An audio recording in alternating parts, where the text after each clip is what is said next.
ಓಂ ಶಾಂತಿ. ಮಧುರಾತಿ ಮಧುರ ಶಿವ ಪರಮಾತ್ಮ ತಂದೆಯ ಮಧುರ ಮಹಾವಾಕ್ಯವನ್ನು ಕೇಳೋಣ. ಇಂದಿನ ಮುರಳಿಯ ದಿನಾಂಕವಾಗಿದೆ 4/9/2025. ಪ್ರಾತಃ ಮುರಳಿ ಬಾಪ್ತಾದ ಮಧುಬನ್. ಮಧುರ ಮಕ್ಕಳೇ, ಸಂಗಮ ಯುಗದಲ್ಲಿ ಪ್ರೀತಿಯ ಸಾಗರ ತಂದೆಯು ನಿಮಗೆ ಪ್ರೀತಿಯ ಆಸ್ತಿಯನ್ನೇ ಕೊಡುತ್ತಾರೆ. ಆದ್ದರಿಂದ ನೀವು ಎಲ್ಲರಿಗೆ ಪ್ರೀತಿಯನ್ನು ಕೊಡಿ, ಕ್ರೋಧದಲ್ಲಿ ಬರಬೇಡಿ. ಇಂದಿನ ಪ್ರಶ್ನೆಯಾಗಿದೆ, ತಮ್ಮ ರಿಜಿಸ್ಟರ್ ಅನ್ನು ಸರಿಯಾಗಿಟ್ಟುಕೊಳ್ಳಲು ತಂದೆಯು ನಿಮಗೆ ಯಾವ ಮಾರ್ಗವನ್ನು ತಿಳಿಸಿದ್ದಾರೆ? ಉತ್ತರ: ತಂದೆಯು ನಿಮಗೆ ಪ್ರೀತಿಯ ಮಾತುಗಳನ್ನೇ ತಿಳಿಸುತ್ತಾರೆ, ಶ್ರೀಮತ ಕೊಡುತ್ತಾರೆ. ಮಕ್ಕಳೇ, ಪ್ರತಿಯೊಬ್ಬರ ಜೊತೆ ಪ್ರೀತಿಯಿಂದ ಇರಿ, ಯಾರಿಗೂ ದುಃಖವನ್ನು ಕೊಡಬೇಡಿ. ಕರ್ಮೇಂದ್ರಿಯಗಳಿಂದ ಎಂದೂ ಯಾವುದೇ ಉಲ್ಟಾ ಕರ್ಮವನ್ನು ಮಾಡಬೇಡಿ. ಸದಾ ಇದನ್ನೇ ಪರಿಶೀಲನೆ ಮಾಡಿಕೊಳ್ಳಿ. ನನ್ನಲ್ಲಿ ಯಾವುದೇ ಆಸುರಿ ಗುಣವಿಲ್ಲವೇ? ಮೂಡಿಯಾಗಿಲ್ಲವೇ? ಯಾವುದೇ ಮಾತಿನಲ್ಲಿ ಕೋಪಿಸಿಕೊಳ್ಳುತ್ತಿಲ್ಲವೇ? ಗೀತೆಯಾಗಿದೆ. ಈ ಸಮಯವು ಕಳೆಯುತ್ತಿದೆ. ಓಂ ಶಾಂತಿ. ಮಧುರಾತಿ ಮಧುರ ಆತ್ಮಿಕ ಮಕ್ಕಳು, ಗೀತೆಯನ್ನು ಕೇಳಿದಿರಿ. ದಿನ ಪ್ರತಿದಿನ ತಮ್ಮ ಮನೆ ಅಥವಾ ಗುರಿ ಸಮೀಪಿಸುತ್ತಾ ಹೋಗುತ್ತಿದೆ. ಈಗ ಶ್ರೀಮತವು ಏನೆಲ್ಲವನ್ನು ಹೇಳುತ್ತದೆಯೋ ಅದರಲ್ಲಿ ಉದಾಸೀನ ಮಾಡಬೇಡಿ. ತಂದೆಯ ಆದೇಶವೂ ಸಿಗುತ್ತದೆ. ಎಲ್ಲರಿಗೆ ಸಂದೇಶವನ್ನು ಕೊಡಿ. ಮಕ್ಕಳಿಗೆ ತಿಳಿದಿದೆ, ಲಕ್ಷಾಂತರ ಕೋಟ್ಯಾಂತರ ಮಂದಿಗೆ ಸಂದೇಶವನ್ನು ಕೊಡಬೇಕಾಗಿದೆ. ಒಂದಲ್ಲ ಒಂದು ಸಮಯದಲ್ಲಿ ಬಂದೇ ಬರುತ್ತಾರೆ. ಯಾವಾಗ ಬಹಳಷ್ಟು ಮಂದಿಯಾಗುವರೋ ಆಗ ಅನೇಕರಿಗೆ ಸಂದೇಶವನ್ನು ಕೊಡುವರು. ತಂದೆಯ ಸಂದೇಶವು ಎಲ್ಲರಿಗೆ ಸಿಗಬೇಕಾಗಿದೆ. ಇದು ಬಹಳ ಸಹಜವಾದ ಸಂದೇಶವಾಗಿದೆ. ಕೇವಲ ಇಷ್ಟನ್ನೇ ತಿಳಿಸಿ. ತನ್ನನ್ನು ಆತ್ಮನೆಂದು ತಿಳಿದು ತಂದೆಯನ್ನು ನೆನಪು ಮಾಡಿ. ಯಾವುದೇ ಕರ್ಮೇಂದ್ರಿಯಗಳಿಂದ, ಮನಸ್ಸ ವಾಚ ಕರ್ಮಣದಿಂದ ಕೆಟ್ಟ ಕರ್ಮ ಮಾಡಬೇಡಿ. ಮೊದಲು ಮನಸ್ಸಿನಲ್ಲಿ ಬರುತ್ತದೆ, ಆದ್ದರಿಂದಲೇ ವಾಚಾದಲ್ಲಿ ಬಂದು ಬಿಡುತ್ತದೆ. ಇದು ಪುಣ್ಯದ ಕೆಲಸವಾಗಿದೆ. ಇದನ್ನು ಮಾಡಬೇಕೆಂದು ಈಗ ನಿಮಗೆ ಸರಿ ತಪ್ಪನ್ನು ಅರಿತುಕೊಳ್ಳುವ ಬುದ್ಧಿಯೂ ಬೇಕು. ಮನಸ್ಸಿನಲ್ಲಿ ಮೊದಲು ಕ್ರೋಧದ ಸಂಕಲ್ಪ ಬರುತ್ತದೆ. ಒಂದು ವೇಳೆ ಕ್ರೋಧ ಮಾಡಿದರೆ ಪಾಪವಾಗುವುದೆಂದು ನಿಮಗೆ ಅರ್ಥವಾಗಿದೆ. ತಂದೆಯನ್ನು ನೆನಪು ಮಾಡುವುದರಿಂದ ಪುಣ್ಯಾತ್ಮರಾಗಿ ಬಿಡುತ್ತೀರಿ. ಈಗಂತೂ ಆಗಿ ಹೋಯಿತು, ಮತ್ತೆಂದೂ ಮಾಡುವುದಿಲ್ಲ ಎಂದಲ್ಲ. ಇದೇ ರೀತಿ ಮತ್ತೆ ಮತ್ತೆ ಹೇಳುತ್ತಿದ್ದರೆ ಹವ್ಯಾಸವಾಗಿ ಬಿಡುವುದು. ಮನುಷ್ಯರು ಅಂತಹ ಕರ್ಮ ಮಾಡಿದರೆ ಇದು ಪಾಪವಲ್ಲ ಎಂದು ತಿಳಿದುಕೊಳ್ಳುತ್ತಾರೆ. ವಿಕಾರವನ್ನು ಪಾಪವೆಂದು ತಿಳಿಯುವುದಿಲ್ಲ. ಈಗ ತಂದೆಯು ತಿಳಿಸಿದ್ದಾರೆ, ಇದು ದೊಡ್ಡದಕ್ಕಿಂತ ದೊಡ್ಡ ಪಾಪವಾಗಿದೆ. ಇದರ ಮೇಲೆ ಜಯ ಗಳಿಸಬೇಕಾಗಿದೆ. ಮತ್ತು ಎಲ್ಲರಿಗೆ ತಂದೆಯ ಸಂದೇಶವನ್ನು ಕೊಡಿ. ತಂದೆಯು ತಿಳಿಸುತ್ತಾರೆ, ನನ್ನನ್ನು ನೆನಪು ಮಾಡಿ. ಮೃತ್ಯು ಸನ್ಮುಖದಲ್ಲಿ ನಿಂತಿದೆ. ಯಾರಾದರೂ ಮರಣ ಹೊಂದುವ ಸ್ಥಿತಿಯಲ್ಲಿದ್ದಾಗ ಅವರಿಗೆ ಭಗವಂತನನ್ನು ನೆನಪು ಮಾಡಿ. ರಿಮೆಂಬರ್ ಗಾಡ್ ಫಾದರ್ ಎಂದು ಹೇಳುತ್ತಾರೆ. ಇವರು ಭಗವಂತನ ಬಳಿ ಹೋಗುತ್ತಾರೆಂದು ತಿಳಿಯುತ್ತಾರೆ. ಆದರೆ ಅವರಿಗೆ ಇದು ತಿಳಿದೇ ಇಲ್ಲ. ಗಾಡ್ ಫಾದರನ್ನು ನೆನಪು ಮಾಡುವುದರಿಂದ ಏನಾಗುವುದು, ಎಲ್ಲಿ ಹೋಗುತ್ತಾರೆ ಎಂದು. ಆತ್ಮವು ಒಂದು ಶರೀರವನ್ನು ಬಿಟ್ಟು ಇನ್ನೊಂದನ್ನು ತೆಗೆದುಕೊಳ್ಳುತ್ತದೆ. ಯಾರೂ ಭಗವಂತನ ಬಳಿ ಹೋಗಲು ಸಾಧ್ಯವಿಲ್ಲ. ಅಂದಾಗ ನೀವು ಮಕ್ಕಳಿಗೆ ಈಗ ಅವಿನಾಶಿ ತಂದೆಯ ಅವಿನಾಶಿ ನೆನಪಿರಬೇಕು. ಯಾವಾಗ ತಮೋ ಪ್ರಧಾನ ದುಃಖಿಯಾಗಿ ಬಿಡುವರೋ ಆಗ ಭಗವಂತನನ್ನು ನೆನಪು ಮಾಡಿ ಎಂದು ಒಬ್ಬರು ಇನ್ನೊಬ್ಬರಿಗೆ ಹೇಳುತ್ತಾರೆ. ಎಲ್ಲ ಆತ್ಮಗಳು ಒಬ್ಬರು ಇನ್ನೊಬ್ಬರಿಗೆ ಹೇಳುತ್ತಾರೆ. ಹೇಳುವುದು ಆತ್ಮವಲ್ಲವೇ? ಪರಮಾತ್ಮನು ಹೇಳುತ್ತಾರೆ ಎಂದಲ್ಲ. ತಂದೆಯನ್ನು ನೆನಪು ಮಾಡಿ ಎಂದು ಆತ್ಮವು ಆತ್ಮಕ್ಕೆ ಹೇಳುತ್ತದೆ. ಇದೊಂದು ಸಾಮಾನ್ಯ ಪದ್ಧತಿಯಾಗಿದೆ. ಸಾಯುವ ಸಮಯದಲ್ಲಿ ಈಶ್ವರನನ್ನು ನೆನಪು ಮಾಡುತ್ತಾರೆ. ಈಶ್ವರನ ಭಯವಿರುತ್ತದೆ. ಒಳ್ಳೆಯ ಅಥವಾ ಕೆಟ್ಟ ಕರ್ಮಗಳ ಫಲವನ್ನು ಈಶ್ವರನೇ ಕೊಡುತ್ತಾರೆ. ಕೆಟ್ಟ ಕರ್ಮವನ್ನು ಮಾಡಿದರೆ ಈಶ್ವರನು ಧರ್ಮರಾಜನ ಮೂಲಕ ಬಹಳ ಶಿಕ್ಷೆಯನ್ನು ಕೊಡಿಸುತ್ತಾರೆಂದು ತಿಳಿಯುತ್ತಾರೆ. ಆದ್ದರಿಂದ ಭಯವಿರುತ್ತದೆ. ಕರ್ಮ ಭೋಗವನ್ನಂತೂ ಅವಶ್ಯವಾಗಿ ಭೋಗಿಸಬೇಕಾಗುವುದಲ್ಲವೇ? ನೀವು ಮಕ್ಕಳು ಕರ್ಮ ಅಕರ್ಮ ವಿಕರ್ಮದ ಗತಿಯನ್ನು ತಿಳಿದಿದ್ದೀರಿ. ನಿಮಗೆ ತಿಳಿದಿದೆ, ಈ ಕರ್ಮವು ಅಕರ್ಮವಾಯಿತು. ನೆನಪಿನಲ್ಲಿದ್ದು ಯಾರು ಕರ್ಮ ಮಾಡುವರೋ ಅವರು ಚೆನ್ನಾಗಿ ಮಾಡುವರು. ರಾವಣ ರಾಜ್ಯದಲ್ಲಿ ಮನುಷ್ಯರು ಕೆಟ್ಟ ಕರ್ಮವನ್ನೇ ಮಾಡುತ್ತಾರೆ. ರಾಮ ರಾಜ್ಯದಲ್ಲಿ ಕೆಟ್ಟ ಕರ್ಮವೆಂದೂ ಆಗುವುದಿಲ್ಲ. ಈಗ ಶ್ರೀಮತವಂತೂ ಸಿಗುತ್ತಿರುತ್ತದೆ. ಎಲ್ಲಿಂದಲಾದರೂ ನಿಮಂತ್ರಣ ಸಿಕ್ಕಿದರೆ ಇದನ್ನು ಮಾಡಬೇಕೇ ಅಥವಾ ಮಾಡಬಾರದೆ ಎಂದು ಪ್ರತಿಯೊಂದು ಮಾತಿನಲ್ಲಿ ಕೇಳುತ್ತಾರೆ. ತಿಳಿದುಕೊಳ್ಳಿ, ಯಾರಾದರೂ ಪೊಲೀಸ್ ನೌಕರಿಯನ್ನು ಮಾಡುತ್ತಾರೆಂದರೆ ಅವರಿಗೂ ಸಹ ನೀವು ಪ್ರೀತಿಯಿಂದ ತಿಳಿಸಿಕೊಡಿ ಎಂದು ಹೇಳಲಾಗುತ್ತದೆ. ಸತ್ಯವನ್ನು ಹೇಳದಿದ್ದರೆ ನಂತರ ಏಟು ಕೊಡುವುದು. ಪ್ರೀತಿಯಿಂದ ತಿಳಿಸಿದರೆ ಕೈಗೆ ಬರುತ್ತಾರೆ. ಆದರೆ ಪ್ರೀತಿಯಲ್ಲಿಯೂ ಯೋಗಬಲವು ತುಂಬಿದ್ದಾಗ ಆ ಪ್ರೀತಿಯ ಶಕ್ತಿಯಿಂದ ಯಾರಿಗೆ ತಿಳಿಸಿದರೂ ತಿಳಿದುಕೊಳ್ಳುತ್ತಾರೆ. ಹೇಗೆ ಈಶ್ವರನೇ ತಿಳಿಸುತ್ತಾರೆ ಎನಿಸುತ್ತದೆ. ನೀವು ಈಶ್ವರನ ಮಕ್ಕಳು, ಯೋಗಿಗಳಲ್ಲವೇ? ನಿಮ್ಮಲ್ಲಿಯೂ ಈಶ್ವರೀಯ ಶಕ್ತಿ ಇದೆ. ಈಶ್ವರನು ಪ್ರೀತಿಯ ಸಾಗರನಾಗಿದ್ದಾರೆ. ಅವರಲ್ಲಿ ಶಕ್ತಿ ಇದೆಯಲ್ಲವೇ? ಎಲ್ಲರಿಗೆ ಆಸ್ತಿಯನ್ನು ಕೊಡುತ್ತಾರೆ. ನೀವು ತಿಳಿದುಕೊಂಡಿದ್ದೀರಿ, ಸ್ವರ್ಗದಲ್ಲಿ ಬಹಳ ಪ್ರೀತಿ ಇರುತ್ತದೆ. ನೀವೀಗ ಪ್ರೀತಿಯ ಪೂರ್ಣ ಆಸ್ತಿಯನ್ನು ಪಡೆಯುತ್ತಿದ್ದೀರಿ. ತೆಗೆದುಕೊಳ್ಳುತ್ತಾ ನಂಬರ್ವಾರ್ ಪುರುಷಾರ್ಥ ಮಾಡುತ್ತಾ ಪ್ರಿಯರಾಗಿ ಬಿಡುತ್ತೀರಿ. ತಂದೆಯು ತಿಳಿಸುತ್ತಾರೆ, ಯಾರಿಗೂ ದುಃಖವನ್ನು ಕೊಡಬಾರದು. ದುಃಖವನ್ನು ಕೊಟ್ಟರೆ ದುಃಖಿಯಾಗಿಯೇ ಸಾಯುವಿರಿ. ತಂದೆಯು ಪ್ರೀತಿಯ ಮಾರ್ಗವನ್ನು ತಿಳಿಸುತ್ತಾರೆ. ಮನಸ್ಸಿನಲ್ಲಿ ಬಂದರೆ ಅದು ಚಹರೆಯಲ್ಲಿಯೂ ಬಂದು ಬಿಡುತ್ತದೆ. ಕರ್ಮೇಂದ್ರಿಯಗಳಿಂದ ಮಾಡಿದರೆ ಅದರಿಂದ ರಿಜಿಸ್ಟರ್ ಹಾಳಾಗುವುದು. ದೇವತೆಗಳ ಚಲನೆ ವಲನೆಯು ಹಾಳಾಗುತ್ತದೆಯಲ್ಲವೇ? ಆದ್ದರಿಂದ ತಂದೆಯು ತಿಳಿಸುತ್ತಾರೆ, ದೇವತೆಗಳ ಪೂಜಾರಿಗಳಿಗೆ ತಿಳಿಸಿಕೊಡಿ. ತಾವು ಸರ್ವಗುಣ ಸಂಪನ್ನರು, 16 ಕಲಾ ಸಂಪೂರ್ಣರೆಂದು ಅವರು ದೇವತೆಗಳನ್ನು ಮಹಿಮೆ ಮಾಡುತ್ತಾರೆ ಮತ್ತು ತಮ್ಮ ಚಲನೆಯ ಬಗ್ಗೆಯೂ ತಿಳಿಸುತ್ತಾರೆ. ಆದ್ದರಿಂದ ಅವರಿಗೆ ತಿಳಿಸಿ, ನೀವೇ ಈ ರೀತಿ ಇದ್ದೀರಿ, ಈಗ ಇಲ್ಲ, ಈಗ ಪುನಃ ಅವಶ್ಯವಾಗಿ ಆಗುವಿರಿ. ನೀವು ಇಂತಹ ದೇವತೆಗಳಾಗಬೇಕೆಂದರೆ ತಮ್ಮ ಚಲನೆಯನ್ನು ಈ ರೀತಿ ಇಟ್ಟುಕೊಂಡಾಗ ನೀವು ಈ ರೀತಿಯಾಗಿ ಬಿಡುವಿರಿ. ತಮ್ಮನ್ನು ಪರಿಶೀಲನೆ ಮಾಡಿಕೊಳ್ಳಬೇಕಾಗಿದೆ. ನಾವು ಸಂಪೂರ್ಣ ನಿರ್ವಿಕಾರಿಗಳಾಗಿದ್ದೇವೆಯೇ? ನಮ್ಮಲ್ಲಿ ಯಾವುದೇ ಆಸುರಿ ಗುಣವಂತೂ ಇಲ್ಲವೇ? ಯಾವುದೇ ಮಾತಿನಲ್ಲಿ ಮುನಿಸಿಕೊಳ್ಳುತ್ತಿಲ್ಲವೇ? ಮೂಡಿಯಾಗುತ್ತಿಲ್ಲವೇ? ಅನೇಕ ಬಾರಿ ನೀವು ಪುರುಷಾರ್ಥ ಮಾಡಿದ್ದೀರಿ. ನೀವೇ ಈ ರೀತಿ ದೇವಿ ದೇವತೆಯಾಗಬೇಕೆಂದು ತಂದೆಯು ತಿಳಿಸುತ್ತಾರೆ. ನಿಮ್ಮನ್ನು ಮಾಡುವಂತಹವರು ಈಗ ಸನ್ಮುಖದಲ್ಲಿದ್ದಾರೆ. ತಿಳಿಸುತ್ತಾರೆ, ಮಕ್ಕಳೇ, ಕಲ್ಪವು ನಿಮ್ಮನ್ನು ದೇವಿ ದೇವತೆಗಳನ್ನಾಗಿ ಮಾಡುತ್ತೇನೆ. ಕಲ್ಪದ ಹಿಂದೆ ಯಾರು ಜ್ಞಾನವನ್ನು ಪಡೆದುಕೊಂಡಿದ್ದರೋ ಅವರು ಅವಶ್ಯವಾಗಿ ಬಂದು ತಿಳಿದುಕೊಳ್ಳುತ್ತಾರೆ. ಪುರುಷಾರ್ಥವನ್ನೂ ಮಾಡಿಸಲಾಗುತ್ತದೆ ಮತ್ತು ನಿಶ್ಚಿಂತರೂ ಆಗಿರುತ್ತಾರೆ. ಡ್ರಾಮಾದ ನಿಗದಿಯೇ ಹೀಗಿದೆ. ಡ್ರಾಮಾದಲ್ಲಿ ನಿಗದಿಯಾಗಿದ್ದರೆ ಅವಶ್ಯವಾಗಿ ಮಾಡುತ್ತೇವೆ ಎಂದು ಕೆಲವರು ಹೇಳುತ್ತಾರೆ. ಒಳ್ಳೆಯ ಚಾರ್ಟ್ ಇದ್ದರೆ ಡ್ರಾಮಾ ಮಾಡಿಸುವುದು. ಆಗ ಇವರ ಅದೃಷ್ಟದಲ್ಲಿಲ್ಲವೆಂದು ತಿಳಿಯಲಾಗುತ್ತದೆ. ಮೊದಲು ಸಹ ಈ ರೀತಿ ಒಬ್ಬರು ಮುನಿಸಿಕೊಂಡಿದ್ದರು. ಅವರ ಇರಲಿಲ್ಲವೆಂದು, ಆದ್ದರಿಂದ ಡ್ರಾಮಾದಲ್ಲಿದ್ದರೆ ಅದು ನಮ್ಮಿಂದ ಪುರುಷಾರ್ಥ ಮಾಡಿಸುತ್ತದೆ ಎಂದು ಹೇಳಿದರೂ ಅಷ್ಟೇ, ಬಿಟ್ಟರು. ಹೀಗೆ ನಿಮಗೂ ಸಹ ಬಹಳ ಮಂದಿ ಸಿಗುತ್ತಾರೆ. ಅದೃಷ್ಟದಲ್ಲಿ ಇಲ್ಲವೆಂದರೆ ಆಗುವುದಿಲ್ಲವೆಂದು ತಿಳಿದುಕೊಳ್ಳುತ್ತಾರೆ. ನಿಮ್ಮ ಗುರಿ ಧ್ಯೇಯವು ನಿಂತಿದೆ. ಬ್ಯಾಡ್ಜ್ ನಿಮ್ಮ ಬಳಿ ಇದೆ. ಹೇಗೆ ತಮ್ಮ ಲೆಕ್ಕವನ್ನು ನೋಡಿಕೊಳ್ಳುತ್ತೀರೋ ಹಾಗೆಯೇ ನಿಮ್ಮ ಬ್ಯಾಡ್ಜನ್ನು ನೋಡಿಕೊಳ್ಳಿ. ತಮ್ಮ ಚಲನೆ ವಲನೆಯನ್ನು ನೋಡಿಕೊಳ್ಳಿ. ಎಂದು ಕುದೃಷ್ಟಿಯಾಗಬಾರದು. ಬಾಯಿಂದ ಯಾವುದೇ ಕೆಟ್ಟ ಮಾತುಗಳು ಬರಬಾರದು. ಕೆಟ್ಟದಾಗಿ ಮಾತನಾಡುವವರೇ ಇಲ್ಲವೆಂದರೆ ಕಿವಿಗಳು ಹೇಗೆ ಕೇಳುತ್ತವೆ? ಸತ್ಯಯುಗದಲ್ಲಿ ಎಲ್ಲರೂ ದೈವಿ ಗುಣವಂತರಿರುತ್ತಾರೆ. ಯಾವುದೇ ಕೆಟ್ಟ ಮಾತು ಇರುವುದಿಲ್ಲ. ಇವರು ಸಹ ತಂದೆಯ ಮೂಲಕವೇ ಪ್ರಾರಬ್ಧವನ್ನು ಪಡೆದಿದ್ದಾರೆ ಅಂದಾಗ ಇದನ್ನು ಎಲ್ಲರಿಗೆ ತಿಳಿಸಿ. ತಂದೆಯನ್ನು ನೆನಪು ಮಾಡಿರಿ, ಆಗ ನಿಮ್ಮ ವಿಕರ್ಮಗಳು ವಿನಾಶವಾಗುತ್ತವೆ. ಇದರಲ್ಲಿ ಯಾವುದೇ ನಷ್ಟದ ಮಾತಿಲ್ಲ. ಆತ್ಮವೇ ಸಂಸ್ಕಾರವನ್ನು ತೆಗೆದುಕೊಂಡು ಹೋಗುತ್ತದೆ. ಸನ್ಯಾಸಿಗಳಾಗಿದ್ದರೆ ಮತ್ತೆ ಸನ್ಯಾಸ ಧರ್ಮದಲ್ಲಿಯೇ ಬರುವರು. ವೃಕ್ಷವಂತೂ ವೃದ್ಧಿಯಾಗುತ್ತಾ ಇರುತ್ತದೆಯಲ್ಲವೇ? ಈ ಸಮಯದಲ್ಲಿ ನೀವು ಪರಿವರ್ತನೆಯಾಗುತ್ತಾ ಇದ್ದೀರಿ.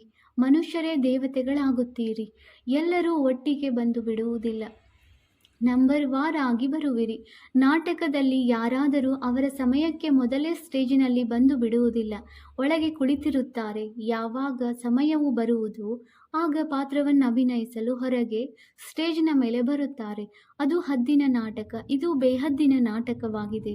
ಬುದ್ಧಿ ಎಲ್ಲಿದೆ? ನಾವು ಪಾತ್ರಧಾರಿಗಳು ನಮ್ಮ ಸಮಯದಲ್ಲಿ ಬಂದು ತಮ್ಮ ಪಾತ್ರವನ್ನು ಅಭಿನಯಿಸುತ್ತಾರೆ. ಇದು ಬೇಹದ್ದಿನ ವೃಕ್ಷವಾಗಿದೆ. ನಂಬರ್ ವಾರ್ ಬರುತ್ತಾ ಇರುತ್ತಾರೆ. ಮೊಟ್ಟ ಮೊದಲಿಗೆ ಒಂದೇ ಧರ್ಮವಿತ್ತು. ಎಲ್ಲ ಧರ್ಮದವರಂತೂ ಮೊಟ್ಟ ಮೊದಲಿಗೆ ಬರಲು ಸಾಧ್ಯವಿಲ್ಲ. ಮೊದಲಿಗೆ ದೇವಿ ದೇವತಾ ಧರ್ಮದವರೇ ಪಾತ್ರವನ್ನು ಅಭಿನಯಿಸಲು ಬರುತ್ತಾರೆ. ಅದು ನಂಬರ್ವಾರ್ ಆಗಿ ವೃಕ್ಷದ ರಹಸ್ಯವನ್ನು ತಿಳಿಯಬೇಕಾಗಿದೆ. ತಂದೆಯು ಬಂದು ಇಡೀ ಕಲ್ಪವೃಕ್ಷದ ಜ್ಞಾನವನ್ನು ತಿಳಿಸುತ್ತಾರೆ. ಇದನ್ನು ನಿರಾಕಾರಿ ವೃಕ್ಷದೊಂದಿಗೂ ಹೋಲಿಸಲಾಗಿದೆ. ನಾನು ಮನುಷ್ಯ ಸೃಷ್ಟಿ ರೂಪಿ ವೃಕ್ಷದ ಬೀಜವಾಗಿದ್ದೇನೆಂದು ಒಬ್ಬ ತಂದೆಯೇ ಹೇಳುತ್ತಾರೆ. ಬೀಜದಲ್ಲಿ ವೃಕ್ಷವು ಸಮಾವೇಶವಾಗಿರುವುದಿಲ್ಲ, ಆದರೆ ವೃಕ್ಷದ ಜ್ಞಾನವು ಸಮಾವೇಶವಾಗಿದೆ. ಪ್ರತಿಯೊಬ್ಬರದು ತಮ್ಮ ತಮ್ಮ ಪಾತ್ರವಿದೆ. ಚೈತನ್ಯ ವೃಕ್ಷವಲ್ಲವೇ? ವೃಕ್ಷದ ಎಲೆಗಳು ಸಹ ನಂಬರ್ವಾರ್ ಬರುತ್ತದೆ. ಈ ವೃಕ್ಷವನ್ನು ಯಾರೂ ತಿಳಿದುಕೊಂಡಿಲ್ಲ. ಇದರ ಬೀಜವು ಮೇಲಿದೆ, ಆದ್ದರಿಂದ ಇದಕ್ಕೆ ಉಲ್ಟಾ ವೃಕ್ಷವೆಂದು ಹೇಳಲಾಗುತ್ತದೆ. ರಚಯಿತ ತಂದೆಯು ಮೇಲಿದ್ದಾರೆ. ನಿಮಗೆ ತಿಳಿದಿದೆ, ನಾವೀಗ ಮನೆಗೆ ಹೋಗಬೇಕಾಗಿದೆ. ಎಲ್ಲಿ ಆತ್ಮಗಳಿರುತ್ತಾರೆ, ನಾವೀಗ ಪವಿತ್ರರಾಗಿ ಹೋಗಬೇಕಾಗಿದೆ. ನಿಮ್ಮ ಮೂಲಕ ಯೋಗ ಬಲದಿಂದ ಇಡೀ ವಿಶ್ವವು ಪವಿತ್ರವಾಗಿ ಬಿಡುತ್ತದೆ. ನಿಮಗಾಗಿ ಪವಿತ್ರ ಸೃಷ್ಟಿಯೂ ಬೇಕಲ್ಲವೇ? ನೀವು ಪವಿತ್ರರಾಗುತ್ತಿದ್ದೀರೆಂದರೆ ಪವಿತ್ರ ಪ್ರಪಂಚವನ್ನು ಸ್ಥಾಪನೆ ಮಾಡಬೇಕಾಗುತ್ತದೆ. ಎಲ್ಲರೂ ಪವಿತ್ರರಾಗಿ ಬಿಡುತ್ತಾರೆ. ನಿಮ್ಮ ಬುದ್ಧಿಯಲ್ಲಿದೆ. ಆತ್ಮದಲ್ಲಿಯೇ ಮನಸ್ಸು ಬುದ್ಧಿ ಇದೆಯಲ್ಲವೇ? ಆತ್ಮವು ಚೈತನ್ಯವಾಗಿದೆ. ಆತ್ಮವೇ ಜ್ಞಾನವನ್ನು ಧಾರಣೆ ಮಾಡಿಕೊಳ್ಳುತ್ತದೆ. ಅಂದ ಮೇಲೆ ಮಧುರಾತಿ ಮಧುರ ಮಕ್ಕಳಿಗೆ ಈ ರಹಸ್ಯವೆಲ್ಲವೂ ಬುದ್ಧಿಯಲ್ಲಿರಬೇಕು. ಹೇಗೆ ನಾವು ಪುನರ್ಜನ್ಮವನ್ನು ತೆಗೆದುಕೊಳ್ಳುತ್ತೇವೆ? 84 ಜನ್ಮಗಳ ನಿಮ್ಮ ಚಕ್ರವು ಪೂರ್ಣವಾದರೆ ಎಲ್ಲರದೂ ಪೂರ್ಣವಾಗುತ್ತದೆ. ಎಲ್ಲರೂ ಪಾವನರಾಗಿ ಬಿಡುತ್ತಾರೆ. ಇದು ಅನಾದಿ ಮಾಡಲ್ಪಟ್ಟ ನಾಟಕವಾಗಿದೆ. ಒಂದು ಗಳಿಗೆಯೂ ನಿಲ್ಲುವುದಿಲ್ಲ. ಕ್ಷಣ ಪ್ರತಿಕ್ಷಣ ಏನೆಲ್ಲವೂ ಆಗುವುದೋ ಅದು ಮತ್ತೆ ಕಲ್ಪದ ನಂತರವೇ ಆಗುವುದು. ಪ್ರತಿಯೊಂದು ಆತ್ಮನಲ್ಲಿ ಅವಿನಾಶಿ ಪಾತ್ರವು ತುಂಬಲ್ಪಟ್ಟಿದೆ. ಆ ಪಾತ್ರಧಾರಿಗಳು ಹೆಚ್ಚೆಂದರೆ 2-4 ಗಂಟೆಗಳ ಸಮಯ ಪಾತ್ರವನ್ನು ಅಭಿನಯಿಸುತ್ತಾರೆ. ಆದರೆ ಇಲ್ಲಂತೂ ಆತ್ಮಕ್ಕೆ ಸ್ವಾಭಾವಿಕ ಪಾತ್ರವು ಸಿಕ್ಕಿದೆ ಅಂದಾಗ ಮಕ್ಕಳಿಗೆ ಎಷ್ಟು ಖುಷಿ ಇರಬೇಕು. ಅತೀಂದ್ರಿಯ ಸುಖವು ಈ ಸಂಗಮ ಯುಗದ್ದೇ ಗಾಯನವಿದೆ. ತಂದೆಯೂ ಬರುತ್ತಾರೆ. 21 ಜನ್ಮಗಳಿಗಾಗಿ ನಾವು ಸದಾ ಸುಖಿಯಾಗುತ್ತೇವೆ. ಖುಷಿಯ ಮಾತಲ್ಲವೇ? ಯಾರು ಚೆನ್ನಾಗಿ ತಿಳಿದುಕೊಳ್ಳುವರು ಮತ್ತು ತಿಳಿಸುವರು ಅವರು ಸರ್ವೀಸ್ನಲ್ಲಿ ತೊಡಗಿರುತ್ತಾರೆ. ಕೆಲವು ಮಕ್ಕಳು ಒಂದು ವೇಳೆ ತಾನೇ ಕ್ರೋಧಿಯಾಗಿದ್ದರೆ ಅನ್ಯರಲ್ಲಿಯೂ ಪ್ರವೇಶತೆಯಾಗಿ ಬಿಡುತ್ತದೆ. ಎರಡು ಕೈಯಿಂದಲೇ ಚಪ್ಪಾಳೆಯಾಗುತ್ತದೆಯಲ್ಲವೇ? ಅಲ್ಲಿ ಈ ರೀತಿಯಾಗುವುದಿಲ್ಲ. ಇಲ್ಲಿ ನಿಮಗೆ ಶಿಕ್ಷಣ ಸಿಗುತ್ತದೆ. ಯಾರಾದರೂ ಕ್ರೋಧ ಮಾಡಿದರೆ ನೀವು ಅವರ ಮೇಲೆ ಹೂಗಳನ್ನು ಹಾಕಿರಿ. ಪ್ರೀತಿಯಿಂದ ತಿಳಿಸಿ, ಈ ಕ್ರೋಧವು ಭೂತವಾಗಿದೆ, ಬಹಳ ನಷ್ಟ ಮಾಡುತ್ತದೆ. ಆದ್ದರಿಂದ ಎಂದೂ ಕ್ರೋಧ ಮಾಡಬಾರದು. ಕಲಿಸಿಕೊಡುವವರಲ್ಲಂತೂ ಕ್ರೋಧವಿರಲೇಬಾರದು. ನಂಬರ್ವಾರ್ ಪುರುಷಾರ್ಥ ಮಾಡುತ್ತಿರುತ್ತಾರೆ. ಕೆಲವರದು ತೀವ್ರ ಪುರುಷಾರ್ಥವಿರುತ್ತದೆ, ಇನ್ನು ಕೆಲವರದು ತಣ್ಣಗಾಗಿ ಬಿಡುತ್ತದೆ. ಪುರುಷಾರ್ಥದಲ್ಲಿ ತಣ್ಣಗಾಗುವವರು ತಮ್ಮ ಹೆಸರನ್ನು ಕೆಡಿಸಿಕೊಳ್ಳುತ್ತಾರೆ. ಯಾರಲ್ಲಿ ಕ್ರೋಧವಿದೆಯೋ ಅವರು ಎಲ್ಲಿಗೆ ಹೋಗುವರೋ ಅಲ್ಲಿಂದ ತೆಗೆದು ಬಿಡುತ್ತಾರೆ. ಯಾರೂ ಕೆಟ್ಟ ಚಲನೆಯವರಿರಲು ಸಾಧ್ಯವಿಲ್ಲ. ಪರೀಕ್ಷೆಯು ಪೂರ್ಣವಾದಾಗ ಎಲ್ಲರಿಗೆ ತಿಳಿಯುವುದು, ಯಾರ್ಯಾರು ಏನಾಗುವರು ಎಂಬುದೆಲ್ಲವೂ ಸಾಕ್ಷಾತ್ಕಾರವಾಗುವುದು. ಯಾರು ಎಂತಹ ಕೆಲಸ ಮಾಡುವರೋ ಅವರಿಗೆ ಅಂತಹ ಮಹಿಮೆಯಾಗುತ್ತದೆ. ನೀವು ಮಕ್ಕಳು ಡ್ರಾಮಾದ ಆದಿ ಮಧ್ಯೆ ಅಂತ್ಯವನ್ನು ತಿಳಿದುಕೊಂಡಿದ್ದೀರಿ. ನೀವೆಲ್ಲರೂ ಅಂತರ್ಯಾಮಿಯಾಗಿದ್ದೀರಿ. ಆತ್ಮಕ್ಕೆ ಒಳಗೆ ತಿಳಿದಿದೆ. ಈ ಸೃಷ್ಟಿ ಚಕ್ರವು ಹೇಗೆ ಸುತ್ತುತ್ತದೆ? ಇಡೀ ಸೃಷ್ಟಿಯ ಮನುಷ್ಯರ ಚಲನವಲನೆಯ ಎಲ್ಲ ಧರ್ಮಗಳ ಜ್ಞಾನವು ನಿಮಗಿದೆ. ಅದಕ್ಕೆ ಅಂತರ್ಯಾಮಿ ಎಂದು ಹೇಳಲಾಗುವುದು. ಆತ್ಮಕ್ಕೆ ಎಲ್ಲವೂ ಅರ್ಥವಾಯಿತು. ಭಗವಂತನು ಕಣಕಣದಲ್ಲಿಯೂ ವಾಸಿಸುವರು ಎಂದಲ್ಲ. ಅವರಿಗೆ ತಿಳಿದುಕೊಳ್ಳುವ ಅವಶ್ಯಕತೆಯಾದರೂ ಏನಿದೆ? ತಂದೆಯಂತೂ ಈಗಲೂ ತಿಳಿಸುತ್ತಾರೆ. ಯಾರು ಎಂತಹ ಪುರುಷಾರ್ಥವನ್ನು ಮಾಡುವರೋ ಅಂತಹ ಫಲವನ್ನು ಪಡೆಯುತ್ತಾರೆ. ನನಗೆ ಎಲ್ಲರ ಹೃದಯವನ್ನು ಅರಿತುಕೊಳ್ಳುವ ಅವಶ್ಯಕತೆ ಏನಿದೆ? ಏನು ಮಾಡುವರೋ ಅದರ ಶಿಕ್ಷೆಯನ್ನು ತಾವೇ ಪಡೆಯುತ್ತಾರೆ. ಅಂತಹ ನಡವಳಿಕೆಯಲ್ಲಿ ನಡೆದರೆ ಪದುಮಾಗತಿಯನ್ನು ಪಡೆಯುವರು. ಪದವಿಯು ಬಹಳ ಕಡಿಮೆಯಾಗುವುದು. ಆ ಶಾಲೆಯಲ್ಲಿಯೂ ಅನುತ್ತೀರ್ಣರಾದರೆ ಮತ್ತೆ ಇನ್ನೊಂದು ವರ್ಷ ಓದುತ್ತಾರೆ. ಆದರೆ ಈ ವಿದ್ಯೆಯು ಕಲ್ಪಾಂತರಕ್ಕಾಗಿ ಇದೆ. ಈಗ ಓದದಿದ್ದರೆ ಕಲ್ಪಾಂತರವೂ ಓದುವುದಿಲ್ಲ. ಈಶ್ವರಿಯ ಲಾಟರಿಯನ್ನು ಪೂರ್ಣ ರೂಪದಲ್ಲಿ ತಿಳಿದುಕೊಳ್ಳಬೇಕಲ್ಲವೇ? ಈ ಮಾತುಗಳನ್ನು ನೀವು ಮಕ್ಕಳು ತಿಳಿದುಕೊಳ್ಳುತ್ತೀರಿ. ಯಾವಾಗ ಭಾರತವು ಸುಖಧಾಮವಾಗಿರುವುದೋ ಆಗ ಉಳಿದೆಲ್ಲರೂ ಶಾಂತಿಧಾಮದಲ್ಲಿರುತ್ತಾರೆ. ಈಗ ನಮ್ಮ ಸುಖದ ದಿನಗಳು ಬರುತ್ತಿವೆ ಎಂದು ಮಕ್ಕಳಿಗೆ ಖುಷಿಯಾಗಬೇಕು. ದೀಪಾವಳಿಯ ದಿನವು ಸಮೀಪಿಸುತ್ತಿದ್ದಂತೆ ಇನ್ನೂ ಇಷ್ಟು ದಿನಗಳು ಉಳಿದಿವೆ, ನಾವು ಹೊಸ ಬಟ್ಟೆಯನ್ನು ಧರಿಸುತ್ತೇವೆಂದು ಹೇಳುತ್ತಾರಲ್ಲವೇ? ನೀವು ಸಹ ಹೇಳುತ್ತೀರಿ, ಸ್ವರ್ಗವು ಬರುತ್ತಿದೆ, ನಾವು ನಮ್ಮ ಶೃಂಗಾರ ಮಾಡಿಕೊಂಡು ಹೋಗಿ ಸ್ವರ್ಗದಲ್ಲಿ ಒಳ್ಳೆಯ ಸುಖವನ್ನು ಪಡೆಯುತ್ತೇವೆ. ಸಾಹುಕಾರರಿಗಂತೂ ತನ್ನ ಶ್ರೀಮಂತಿಕೆಯ ನಶೆ ಇದೆ. ಮನುಷ್ಯರು ಸಂಪೂರ್ಣ ಘೋರ ನಿದ್ರೆಯಲ್ಲಿದ್ದಾರೆ. ಕೊನೆಯಲ್ಲಿ ಇವರು ಸತ್ಯವನ್ನು ಹೇಳುತ್ತಿದ್ದರು. ಆಕಸ್ಮಿಕವಾಗಿ ತಿಳಿಯುವುದು. ಯಾವಾಗ ಸತ್ಯ ಸಂಘವು ಸಿಗುವುದೋ ಆಗಲೇ ಸತ್ಯವನ್ನು ಅರಿತುಕೊಳ್ಳುವರು. ನೀವೀಗ ಸತ್ಯ ಸಂಘದಲ್ಲಿದ್ದೀರಿ. ತಂದೆಯ ಮೂಲಕ ಸತ್ಯವಂತರಾಗುತ್ತೀರಿ. ಆ ಮನುಷ್ಯರೆಲ್ಲರೂ ಅಸತ್ಯವಂತರ ಮೂಲಕ ಅಸತ್ಯವಂತರೇ ಆಗುತ್ತಾರೆ. ಭಗವಂತನು ಏನು ಹೇಳುತ್ತಾರೆ ಮತ್ತು ಮನುಷ್ಯರು ಏನು ಹೇಳುತ್ತಾರೆ ಎಂಬ ವ್ಯತ್ಯಾಸದ ಪತ್ರಿಕೆಯನ್ನು ಮುದ್ರಿಸಲಾಗುತ್ತಿದೆ. ಅದನ್ನು ಮ್ಯಾಗಝೀನಲ್ಲಿಯೂ ಹಾಕಬಹುದು. ಕೊನೆಗೆ ವಿಜಯವಂತೂ ನಿಮ್ಮದೇ ಆಗಿದೆ. ಯಾರು ಕಲ್ಪದ ಹಿಂದೆ ಪದವಿಯನ್ನು ಪಡೆದಿದ್ದರೋ ಅವರು ಅವಶ್ಯವಾಗಿ ಪಡೆಯುತ್ತಾರೆ. ಇದು ನಿಶ್ಚಿತವಾಗಿದೆ. ಸತ್ಯಯುಗದಲ್ಲಿ ಅಕಾಲ ಮೃತ್ಯುವಾಗುವುದಿಲ್ಲ, ದೀರ್ಘಾಯಸ್ಸು ಇರುತ್ತದೆ. ಪವಿತ್ರತೆ ಇದ್ದಾಗ ದೀರ್ಘ ಆಯಸ್ಸು ಇತ್ತು. ಪತಿತ ಪಾವನನು ಪರಮಾತ್ಮ ತಂದೆಯಾಗಿದ್ದಾರೆ ಅಂದ ಮೇಲೆ ಅವರೇ ಪಾವನರನ್ನಾಗಿ ಮಾಡಿರುವರು. ಕೃಷ್ಣನ ಮಾತು ಶೋಭಿಸುವುದಿಲ್ಲ. ಪುರುಷೋತ್ತಮ ಸಂಗಮ ಯುಗದಲ್ಲಿ ಕೃಷ್ಣನೆಲ್ಲಿಂದ ಬರುವನು? ಅದೇ ರೂಪವುಳ್ಳ ಮನುಷ್ಯನಂತೂ ಮತ್ಯಾರೂ ಇರುವುದಿಲ್ಲ. 84 ಜನ್ಮಗಳು, 84 ಮುಖ ಲಕ್ಷಣಗಳು, 84 ಚಟುವಟಿಕೆಗಳು, ಇದು ಮಾಡಲ್ಪಟ್ಟ ಆಟವಾಗಿದೆ. ಅದರಲ್ಲಿ ಅಂತರವಾಗಲು ಸಾಧ್ಯವಿಲ್ಲ. ನಾಟಕವು ಹೇಗೆ ಅದ್ಭುತವಾಗಿ ಮಾಡಲ್ಪಟ್ಟಿದೆ. ಆತ್ಮವು ಚಿಕ್ಕ ಬಿಂದುವಾಗಿದೆ. ಅದರಲ್ಲಿ ಅನಾದಿ ಪಾತ್ರವು ತುಂಬಲ್ಪಟ್ಟಿದೆ. ಇದಕ್ಕೆ ಸೃಷ್ಟಿ ಎಂದು ಹೇಳುತ್ತಾರೆ. ಮನುಷ್ಯರು ಕೇಳಿ ಆಶ್ಚರ್ಯಚಕಿತರಾಗುತ್ತಾರೆ. ಆದರೆ ಮೊದಲು ಈ ಸಂದೇಶವನ್ನು ಕೊಡಬೇಕಾಗಿದೆ. ತಂದೆಯನ್ನು ನೆನಪು ಮಾಡಿ. ಅವರೇ ಪತಿತ ಪಾವನ ಸರ್ವರ ಸದ್ಗತಿದಾತನಾಗಿದ್ದಾರೆ. ಸತ್ಯಯುಗದಲ್ಲಿ ದುಃಖದ ಮಾತಿರುವುದಿಲ್ಲ. ಕಲಿಯುಗದಲ್ಲಿ ಎಷ್ಟೊಂದು ದುಃಖವಿದೆ. ಆದರೆ ಈ ಮಾತುಗಳನ್ನು ತಿಳಿದುಕೊಳ್ಳುವವರು ನಂಬರ್ ವಾರಿದ್ದಾರೆ. ತಂದೆಯು ನಿತ್ಯವೂ ತಿಳಿಸುತ್ತಿರುತ್ತಾರೆ. ನೀವು ಮಕ್ಕಳು ತಿಳಿದುಕೊಂಡಿದ್ದೀರಿ. ಶಿವ ತಂದೆಯು ನಮಗೆ ಓದಿಸಲು ಬಂದಿದ್ದಾರೆ. ಮತ್ತೆ ಜೊತೆ ಕರೆದುಕೊಂಡು ಹೋಗುತ್ತಾರೆ. ಜೊತೆಯಲ್ಲಿ ಇರುವವರಿಗಿಂತಲೂ ಬಂಧನದಲ್ಲಿರುವವರು ಹೆಚ್ಚು ನೆನಪು ಮಾಡುತ್ತಾರೆ. ಅವರು ಶ್ರೇಷ್ಠ ಪದವಿಯನ್ನು ಪಡೆಯುತ್ತಾರೆ. ಇದು ಸಹ ತಿಳುವಳಿಕೆಯ ಮಾತಲ್ಲವೇ?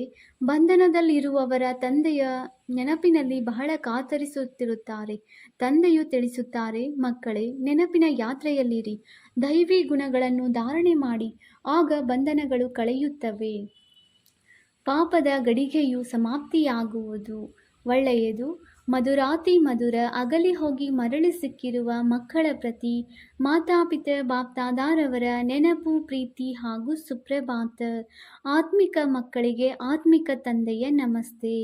ನಾವು ಆತ್ಮಿಕ ಮಕ್ಕಳಿಂದ ಆತ್ಮಿಕ ತಂದೆಗೆ ನೆನಪು, ಪ್ರೀತಿ ಹಾಗೂ ನಮಸ್ತೆ ನಮಸ್ತೆ ನಮಸ್ತೆ. ಧಾರಣೆಗಾಗಿ ಮುಖ್ಯ ಸಾರ. ಪಾಯಿಂಟ್ ನಂಬರ್ 1, ತಮ್ಮ ಚಲನೆ ವಲನೆಯನ್ನು ದೇವತೆಗಳ ತರಹ ಮಾಡಿಕೊಳ್ಳಬೇಕಾಗಿದೆ. ಯಾವುದೇ ಕೆಟ್ಟ ಮಾತು ಬಾಯಿಂದ ಬರಬಾರದು. ಈ ಕಣ್ಣುಗಳೆಂದು ಕುದೃಷ್ಟಿಯಾಗಬಾರದು. ಪಾಯಿಂಟ್ ನಂಬರ್ 2, ಕ್ರೋಧದ ಭೂತವು ಬಹಳ ನಷ್ಟ ಮಾಡುತ್ತದೆ. 2 ಕೈಗಳಿಂದಲೇ ಚಪ್ಪಾಳೆಯಾಗುತ್ತದೆ. ಆದ್ದರಿಂದ ಯಾರಾದರೂ ಕ್ರೋಧ ಮಾಡಿದರೆ ಅವರಿಂದಲೂ ದೂರ ಸರಿಯಬೇಕು. ಅವರಿಗೆ ಪ್ರೀತಿಯಿಂದ ತಿಳಿಸಬೇಕು. ವರದಾನ: ತ್ಯಾಗ, ತಪಸ್ಯ ಮತ್ತು ಸೇವಾಭಾವದ ವಿಧಿಯ ಮೂಲಕ ಸದಾ ಸಫಲತಾ ಸ್ವರೂಪ ಭವ. ತ್ಯಾಗ ಮತ್ತು ತಪಸ್ಸೇ ಸಫಲತೆಗೆ ಆಧಾರವಾಗಿದೆ. ತ್ಯಾಗದ ಭಾವನೆ ಉಳ್ಳವರೇ ಸತ್ಯ ಸೇವಾದಾರಿಗಳಾಗಲು ಸಾಧ್ಯ. ತ್ಯಾಗದಿಂದಲೇ ಸ್ವಯಂನ ಮತ್ತು ಬೇರೆಯವರ ಭಾಗ್ಯ ರೂಪುಗೊಳ್ಳುತ್ತದೆ. ನಂತರ ದೃಢ ಸಂಕಲ್ಪ ಮಾಡುವುದು, ಇದು ಸಹ ತಪಸ್ಯ ಆಗಿದೆ. ಆದ್ದರಿಂದ ತ್ಯಾಗ, ತಪಸ್ಯ ಮತ್ತು ಸೇವಾಭಾವದಿಂದ ಅನೇಕ ಪರಮಿತ ಭಾವ ಸಮಾಪ್ತಿಯಾಗಿ ಬಿಡುವುದು. ಸಂಘಟನೆ ಶಕ್ತಿಶಾಲಿಯಾಗುವುದು. ಒಬ್ಬರು ಹೇಳಿದ್ದನ್ನು ಇನ್ನೊಬ್ಬರು ಮಾಡುವರು ಎಂದು ಸಹ ನೀನು, ನಾನು ಎನ್ನದು, ನಿನ್ನದು, ನನ್ನದು ಬರಬಾರದು. ಆಗ ಸಫಲತಾ ಸ್ವರೂಪ ನಿರ್ವಿಘ್ನರಾಗಿ ಬಿಡುವಿರಿ. ಸ್ಲೋಗನ್: ಸಂಕಲ್ಪದ ಮೂಲಕವೂ ಸಹ ಯಾರಿಗೂ ದುಃಖ ಕೊಡಬಾರದು. ಇದೇ ಸಂಪೂರ್ಣ ಅಹಿಂಸೆಯಾಗಿದೆ. ಅವ್ಯಕ್ತ ಸೂಚನೆ: ಈಗ ಲಗನ್ನಿನ ಪ್ರೀತಿಯ ಅಗ್ನಿಯನ್ನು ಪ್ರಜ್ವಲಿತಗೊಳಿಸಿ ಯೋಗವನ್ನು ಜ್ವಾಲಾರೂಪವನ್ನಾಗಿ ಮಾಡಿ. ಯೋಗವನ್ನು ಜ್ವಾಲಾರೂಪ ಮಾಡಿಕೊಳ್ಳಲು ಸೆಕೆಂಡಿನಲ್ಲಿ ಬಿಂದು ಸ್ವರೂಪರಾಗಿ ಮನಸ್ಸು ಬುದ್ಧಿಯನ್ನು ಏಕಾಗ್ರ ಮಾಡುವಂತಹ ಅಭ್ಯಾಸವನ್ನು ಪದೇ ಪದೇ ಮಾಡಿ. ನಿಲ್ಲು ಎಂದು ಹೇಳಿ ಮತ್ತು ಸೆಕೆಂಡಿನಲ್ಲಿ ವ್ಯರ್ಥ ದೇಹಭಾನದಿಂದ ಮನಸ್ಸು ಬುದ್ಧಿ ಏಕಾಗ್ರವಾಗಲಿ.